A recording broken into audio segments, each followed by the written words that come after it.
ခေါင်းဆောင်ရဲ့နောက်မှာဒုတိယခေါင်းဆောင်ကောင်းတွေလိုတယ်နော်ဥအောင်မှာတပည့်တွေအများကြီးရှိတယ်ဥအောင်ရဲ့တပည့်ဥပုသ်ဆန်းဆိုဥပုသ်ဆန်းနဲ့သူတပည့်မတ်စင်ဆိုမတ်စင်နဲ့သူတပည့်သူတို့ကိုလေတောင်းပေးထားပြီးအာနာလက်ထက်ကပြန်မနှိုက်နဲ့အဲ့တပည့်တယောက်တောင်းပေးရင်သူတပည့်ခိုင်းရင်ကြော်မခိုင်းနဲ့ဟဲ့အောင်မင်းတပည့်ငါ့ကိုကားဆရာတယောက်လောက်ပို့ပေးပါငါဘာလေးလုပ်ပေးပါသူ့ဆရာကိုခိုင်းအဲ့တော့သူ့ဆရာရဲ့အဲ့လက်ထောက်ရဲ့အောက်ကအောက်ကောင်သွားခိုင်းတော့ဟိုကောင်ကမခန့်တော့ဘူးလေအခုရန်ကုန်မှာဥအောင်တို့ကားသမားတွေထားတယ်အန်ဒီမော်စီကဒီကဖုန်းနဲ့လန့်ခိုင်းတယ်ဟဲ့ဘယ်သွားလိုက်စမ်းအဲ့ကားသမားနောက်ကျတော့ရန်ကုန်ကမန်နေဂျာခိုင်းတာမလုပ်တော့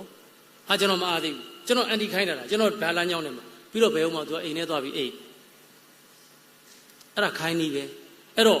ပြောချင်တာကကိုယ့်တပည့်စီကထပ်ပြီးတော့အာနာပြန်မနှိုက်နဲ့ပြီးပြီးသားဒါပေမဲ့လူတဲ့ခါမင်းတပည့်အဲ့ဒါမင်းပြန်ပြောပြတော့မင်းအသုံးမကြရင်မင်းဖြုတ်မယ်ဆိုတော့ပြောဖို့လို့ခေါင်းဆောင်တယောက်ဖြစ်လာပြီဆိုရင်ခေါင်းဆောင်ကောင်းတွေလိုအပ်တယ်လူဟာကိုစဉ်းစားဖို့နော်ငါဒီပထမခေါင်းဆောင်အနေနဲ့သွားမလားဒုတိယခေါင်းဆောင်နေပါဒုတိယခေါင်းဆောင်ဆိုရင်လေဘာလို့ရမှာတော့ခေါင်းဆောင်ကောင်းကိုကတ်တာဆိုလိုတာက